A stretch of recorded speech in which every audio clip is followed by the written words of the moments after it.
So this is joint work with Thomas Swiss and Tim King.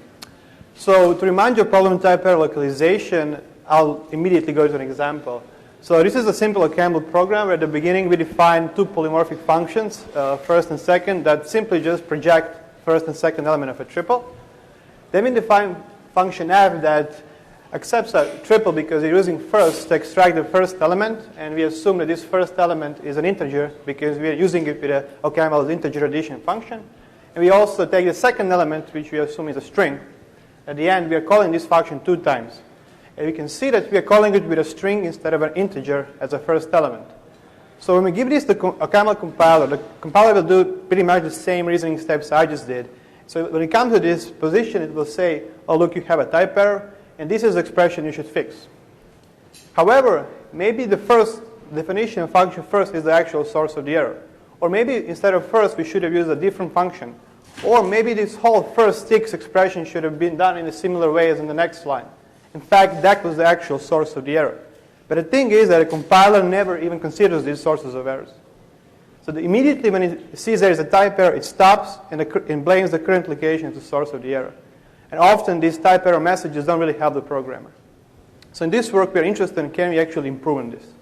So the question is, have people been looking at this? Is this a new problem? No, this is a problem with a long history. For the last 30 years, people have been trying to come up with new systems, and I'm standing here today, so this means that we are still not having a satisfactory solution. So clearly, we are here dealing with a difficult problem. So what is so difficult about this problem? There are two subproblems that are hard to untangle and that you need to solve if you want to have a quality type error messaging system. So first is that there are multiple possible sources of errors, as we saw in the first line. And we should find a good criterion for choosing the best one. And when I say best one, is the best for the programmer. And in essence, that has been the focus of much of the previous work. And the second problem is how to efficiently find the best error source, given some definition of best. Because we know that languages like ML and Haskell, type checking is exponential time complete. So doing any complex analysis will actually result in bad execution times. And that's the focus of this work. We'll be interested in this. So a natural question to ask yourselves is, can we study these subproblems independently? Because in previous research, people would come up with good criterions for choosing the best error source. In a sense, they would be precise on the benchmarks, but then you have bad execution times. So instead of compensating the precision to gain speed, it would be ideal if we could study the problems independently and then have a good solutions for both subproblems. So the answer is yes. So when we showed us in our previous work, where we introduced a general framework for type error localization that we formulated as an optimization problem, we reduced it to constraint solving, and then just use SMT solvers to compute a solution. So SMT solvers are tools for answering questions about logical expressions heavily used in verification. So in the rest of this talk, I'll introduce you to this framework, and then I'll show you our new algorithm that works fast in practice. It finds the best error source in a reasonable time.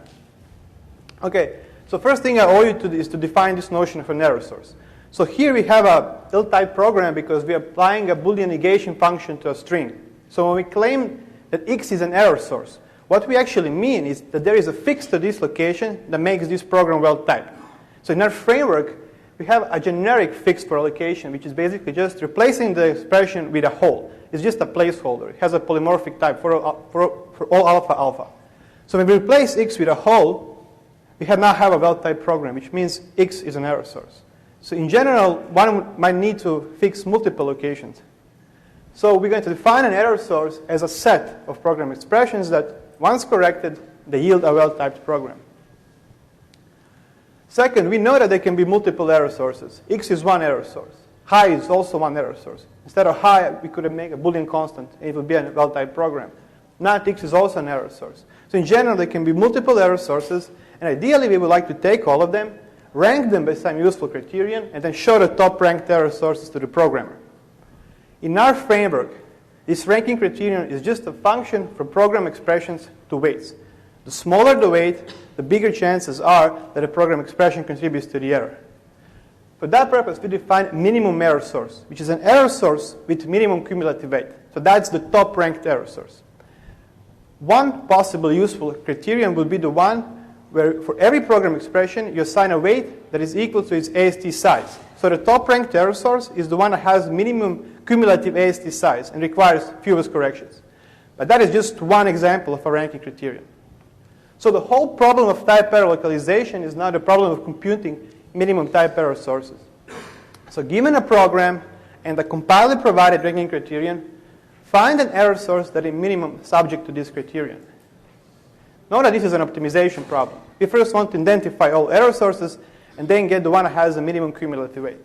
So we're not going to change the compiler infrastructure. We're not going to introduce this notion of a hole. We're going to reduce this to a non-problem logic called partial weighted MaxSMT.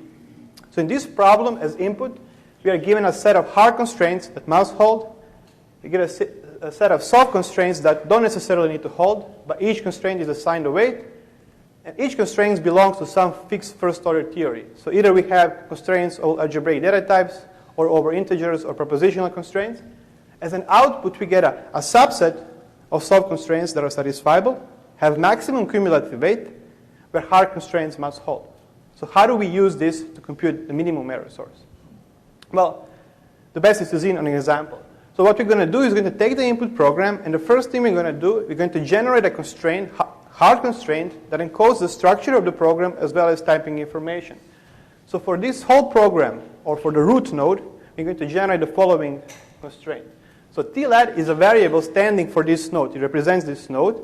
And by application, we are guarding the contents of the node. And here is a typing assertion saying that the type of the whole let expression is equal to the type of the not x output. This will be visible shortly. And now we also have edges to the children. So for x equals high, we say, we again have a repositional variable. We say type of x is string. Then we say, oh, we have a function application. The type of function being applied is not. Type of the parameter being passed is type of x. At the very end, we also have not, which is, comes from the standard library. So we're going to add assertion saying that, and also saying it's a function from booleans to booleans. So that's our hard assertion. So what are our soft assertions? Those propositional variables. They stand for locations. Since we have a criterion, the only thing we're going to do is going to pass those weights for program expressions to corresponding locations. And now for simplicity, let's just assume we have a dumbbell criterion that assigns weight 1 for every program expression. So when we give this to solver and say, OK, give me the weighted MaxSMT solution, the first thing the solver might try to do is set all propositional variables to true. In that case, this hard constraint reduces to the following set of typing assertions. So they're unsatisfiable. So this corresponds to the fact that the input program, as it is right now, is not well typed. So the solver will not try to set some propositional variable to false. Let's say it sets ti to false. So what happens is that by semantics of implication, this typing assertion can be completely forgotten. It has the same effect as replacing the corresponding program expression with a hole. Now, this hard constraint is satisfiable, which corresponds to the fact that the input program, as it is right now, is well typed. And we came to the solution. In green, this is the weighted MaxSMT solution. So our minimum error sources are basically just complements of weighted MaxSMT solution. So the question is, if we fix a criterion and we run these programs, does it actually scale? Well, for small programs, it's fine, but we can see that for bigger programs, it won't work. And the intuitive level is that type checking is exponential time complete for languages like ML and ML. So the way it manifests in our framework is that we have exponential number of constraints. And the main culprit is a polymorphic function. So whenever you use a polymorphic function, you have to take the whole set of constraints, copy them, and use the fresh type variables. So are there any solutions for this? So the first question is, how do even the compilers deal with this? So compilers don't use sets of constraints for representing typing information for polymorphic function. They just use principal types, right? So can we use that? Well, no, because they're solving type checking. It's a decision problem. We have an optimization problem, and we can't use this. And the intuition is that if you have the best error source, which is the definition of function, and now the whole typing information is represented as a principal type, which is a summary, we might lose that error source. So how do we go about it? How do we tame the blob? Well, we're not just going to give up on principal types. The idea is that we observed is that if you have a type error, usually only a small fragment of the program is involved in the error. only a small number of functions. So we're going to use the principal types, but in an iterative fashion, we're going to expand them into typing constraints when necessary. So the best is to see this in an example. So again, we have example from the beginning. This was the program location that compiler said it was wrong, and this was the actual source of the error. And now let's just assume we have a criterion that really pinpoints this error source. Now, I think the best to explain this is by trial and error. So we're going to compute principal types for every function. So we can actually see that we have this program in a sense. So this is our typing context. This is our program. And we can now run our algorithm. And for instance, for the second application of the function, we will have this constraint. Basically, again, we have a positional variable. And then here, we just instantiate the principal type. And now we run the solver. And solver says, look, this is your solution. But we know this is not a solution. So the problem is that we never actually even went into the definition of f. So somehow solver needs to tell us, you should go into f, expand f, and try to find the best error source there. So how do we do that? So what we're going to do is for every let definition, we're going to introduce a new propositional variable that stands for some kind of an abstract fix. And then whenever we have a polymorphic usage of a polymorphic function, we're going to guard that usage with this propositional variable. And also to this propositional variable, we're going to assign a weight that is minimum into the definition. In a sense, the weight of a cheapest fix. So now, this constraint is going to look like this. So if the solver in the best solution sets plet to false, so what this means is that he was able in a cheapest way satisfy the constraints by setting this to false, and again means forgetting about a principal type. So this means the principal type was one of the reasons why the set of constraints were unsatisfiable. Now this tells to us, okay, now you should go and expand this and try to find an error there. So in our next iteration, we're going to expand f. And by assigning minimum weight in the defining expression, we are actually guaranteed that we will always find a minimum error source. We might have to expand more than necessary, but that's fine. So in the next iteration, you can actually think that what happens is that we have the following program. So we expanded f. First and second are still not expanded at all. So now when we run our tool, it really pinpoints first ticks as the source of the error. We don't, no propositional variable, these p's are set to false, which means we don't have to expand them. So we are done. And the savings we have is that we never expanded first and second. So we have implemented this for a subset of a camel, which is basically a limited type system with sums and records. Constraint generation was done using EasyCamel, which was a tool built in the previous research on the subject. Our constraints were encoded in theory inductive data types. The actual weighted MaxSMT procedure was done using VZ, which is a branch of popular SMT solver Z3. We evaluated this on around 350 programs from the previous research on the subject. So the first thing we measured was time. So what we did is we fixed a ranking criterion where for every program expression, we would assign weight that's equal to its AST size. And those expressions that the programmer provided type annotations, we would set as hard, which means that that's fine. And what we did is we took the benchmarks, we broke them into groups based on the size of the programs. For instance, here we have programs from 0 to 15 lines of code. We have 47 of them. In red are the times for our naive algorithm. We just expand everything from the very beginning. And blue is our new algorithm. The lines are showing the average time, so we also have maximum minimums. We can see that we outperform the naive algorithm. We run always under 5 seconds. And the reason for that is that basically we generate less constraints. Of course, one can say, look, this is great, but you only have programs for 400 lines of code, so it's really, it's not representative. What about bigger programs? So what we did for that is we took a Grasshopper, which is a verification tool that was completely written in a camel. Basically, it does functional verification of heap manipulating data structures. And then we took modules of size 1,000, 1,500, 2,000, 2,500 lines of code. We manually added 5 errors, and then we just ran our tool again. And here we can also see the huge difference.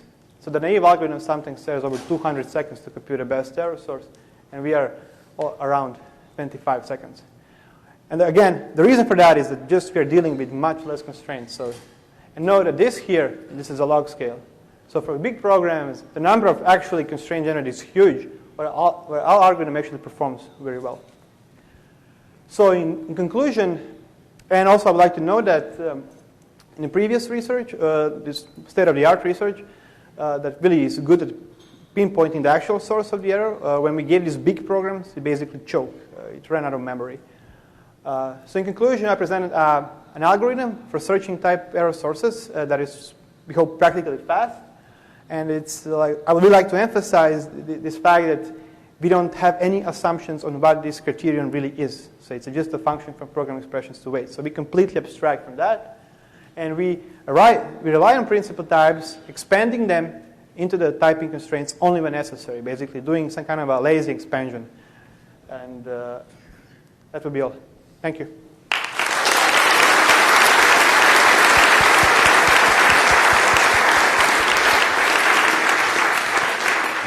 Okay, we have time for a few questions. So this looks really interesting, and I like it that there's work in this area. I'm intrigued by your notion of best, and I notice you put it in quotes. So I've got two questions, sure. Or a question in two parts. So the one is, have you done any studies to find out how often your notion of best finds the actual error? So and then the other is, I can imagine that different kinds of programmers and different phases of an engineering effort might have different things. So, for example, I might just have mistyped a function name or something like that, so it will be very localized. On the other hand, if what I'm doing is refactoring my code, it may be that it says, oh, the problem is this change that you've introduced by refactoring, whereas what I want it to do is show me all the other places that I now need to change based on what I'm doing by refactoring. Right, so to answer to your first question, in our first paper, we actually took 20 programs and just see how good our criterion, our really light criterion is comparing to a camel, and we outperformed them. So to the other question, I really don't have an actual answer. So when we started this research, when we were looking at the previous papers from 10, 20 years ago, we actually noticed that there was not a really formal definition of the problem. So what we actually wanted to hear is to really define the problem. And then we observed that there are two really big subproblems here. And we wanted to define a problem in a way that you can focus on two subproblems. So learning good ranking criterion is something definitely interesting. And we are actually looking even in using machine learning ways to do that. But the thing is that even if you have something that's really precise, if it is not fast, it just won't be usable in practice. So I don't really have an answer to your other question, but I think that now that we have this framework, it will be very interesting and we can go and invest efforts to learning good ranking functions and hopefully putting this in some compiler.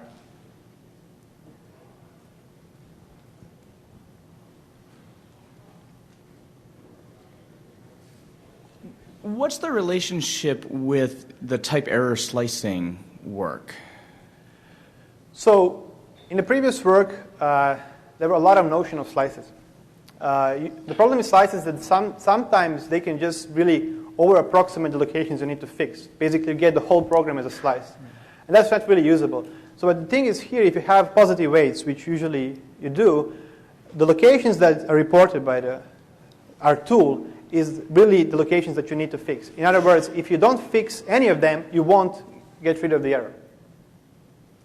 Right? So you can think of this as, there were work that introduced this as a minimal slice. You can think of this as a minimal slice, but here we generalize where we're actually saying that you can, with taking criterions, you can basically choose which minimal slice to present to the programmer.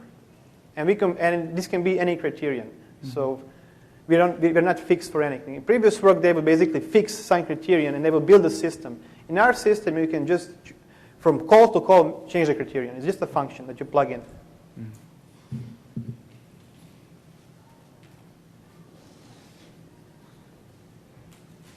So as I understand it, your system relies on kind of encoding the entire sort of type checking or type inference algorithm as a system of constraints that the SMT solver understands. Yep. So that's very good when you've got languages that are built by in this sort of two-phase process of generate constraints and then solve them, which I guess, it would be hard to scale that to all of OCaml, wouldn't it? But as it happens, GHC's Haskell compiler is sort of built in exactly that way. But the constraints that we generate have a special purpose solver. So I'm wondering how well would this approach scale when the constraints that you generate become more than simple equalities? And maybe have a lot of special behavior that's to do with, I don't know, row unification or some kind of magic programming language stuff. Right. So this is a very good question. So first, to your comment about a camel, we were actually able even to encode a camel's object-oriented parts into the SMT solver. Oh, you were good. Yeah, you have it in the paper. We didn't implement it, but in the first paper it appears. So the reason why we were kind of happy with this is that we actually look at your paper where you have complete and decidable type inference for GDTs, and you build constraints. So I don't have an answer, but the whole point is you have some kind of constraints, and SMT solvers are really expressible these days. Kind of gives me a good feeling about it. But I can't say that you can actually do it. I understand that if you have a more expressive type system, it just might not be that easy. And I understand why you might need a dedicated solver. But I can't say that you can't do it also. But it's an interesting thing to look at. Thanks. Okay, let's thank Svanamir again.